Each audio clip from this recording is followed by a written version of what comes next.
It was the night before Christmas, when all through the house not a creature was stirring, not even a mouse.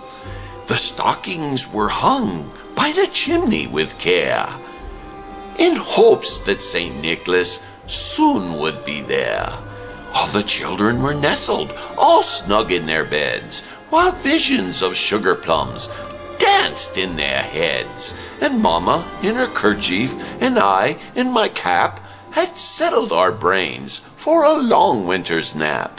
When out on the lawn there arose such a clatter, I sprang from the bed to see what was the matter. Away from the window I flew like a flash, tore open the shutters, threw up the sash. The moon on the breast of a new-fallen snow had given luster of midday to objects below, when what upon my wandering eyes should appear but a miniature sleigh and a tiny reindeer, with a little old driver so lively and quick, I knew in a moment it must be St. Nick. More rapid than eagles his coursers they came, and he whistled and shouted and called them by name. Now Dasher, now Dancer, now Prancer and Vixen, on Comet, on Cupid, on Donner and Blitzen, to the top of the porch, to the top of the wall. Now dash away, dash away, dash away all. As the dry leaves that before the wild hurricane fly, when they meet an obstacle, mount to the sky. So up to the housetop the coursers they flew, with the sleigh full of toys, and St. Nicholas too. And then in a twinkling I heard on the roof the prancing and pawing of each little hoof.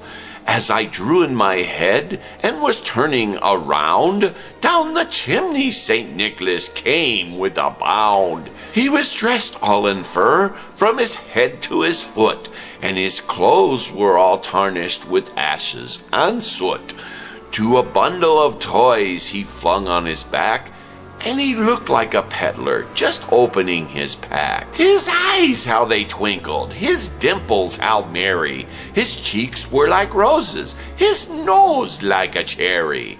His droll little mouth was drawn up like a bow, and the beard of his chin was all white as the snow. The stump of a pipe he held tight in his teeth, and the smoke of it encircled his head like a wreath. He had a broad face and a round little belly that shook when he laughed like a bowl full of jelly.